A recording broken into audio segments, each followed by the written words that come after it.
Hello ma'am, I am Marcel Diminias from Group 3.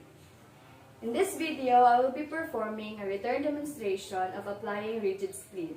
A splint is a supportive device used to keep in place any suspected fractured areas such as arms or legs. Moreover, it is used to provide relief pain of the fractured limb and to protect bone from protruding. It is also to facilitate safe and seamless causality transport. Now let's proceed to the first step. Prepare necessary equipment such as rigid board and at least 2 triangular bandages or any long cloth that can serve the purpose. And gloves. So this is very important because the rigid board will serve or will act to keep in place any suspected body area, and the 2 triangular bandages are used for dressings or used as a sling or tied to support the fractured area, and gloves to keep ourselves from getting blood. And second, check if the scene is safe. So let's check if the scene is safe through checking for unusual noises, unusual sight, unusual odor, and unusual appearances. So now let's check if the scene is safe.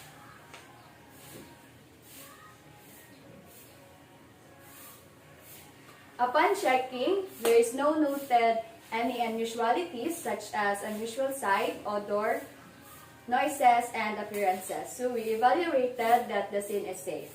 This is very important because this is to ensure the safety of our patient and ourselves. Now let's proceed to the third step, get consent. Hello ma'am, I am Marcel Diminias. I am a third-year nursing student from Davao Doctors College and I am trained to do first aid. May I, ma'am? Yes. Thank you. Getting consent from the patient is very important because every patient has the right to make informed decision about their care and treatment. Now, the fourth step is to support both below and above the site of injury. Ma'am, can I hold this? Thank you. Can you hold in this area? Thank you. If you're alone, you can ask the patient to help so that you can proceed to the next procedure.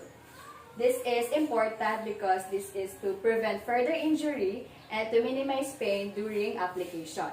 Now, the fifth step is to check for circulation. Let's check for the feeling, check for warmth, and check for color. Ma'am, can you feel this? Yes. Can you move your fingers? Let's check for the color of the nails, and the patient's spots. Thank you, ma'am.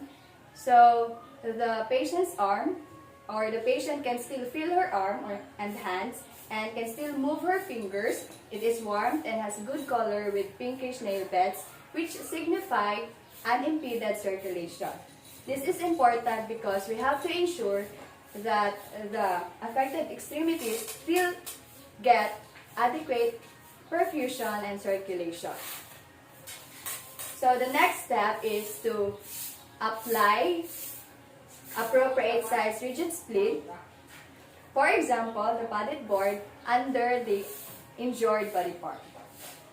So we have the padded board here. Puts it under. Support this area, ma'am. Thank you. This is important because we have to provide amount of immobilization to the injured body part. Now the next step is to secure bandages. Tie several folded triangular bandages or any available cloth both above and below the injured body part. So let's have the first triangular bandage.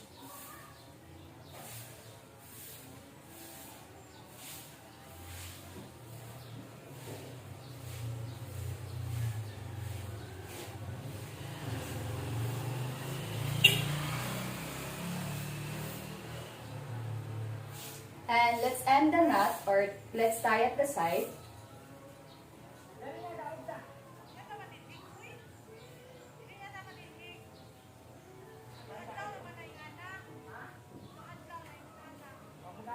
Ma'am, can you support this area?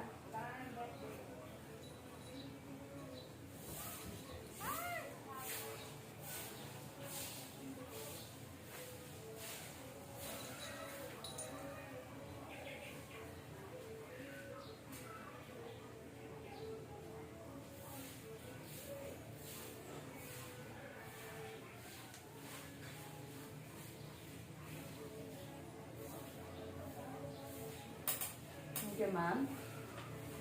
This is very important because we have to ensure that we completely wrap around the splinted extremity to secure the splint, and always remember to end the knot or tie the knot at the side and make sure it is not too tight as to not block the circulation.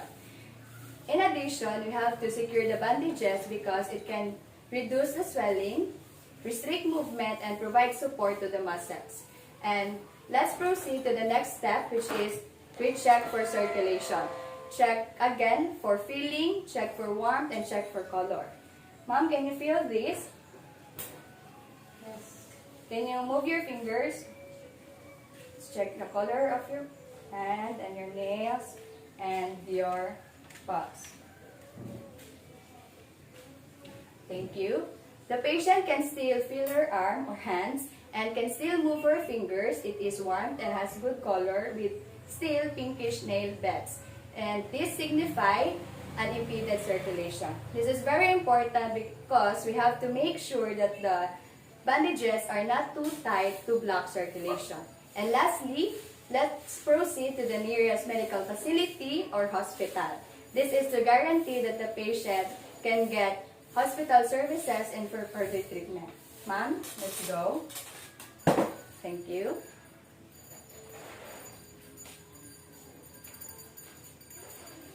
And that would be all. Thank you so much.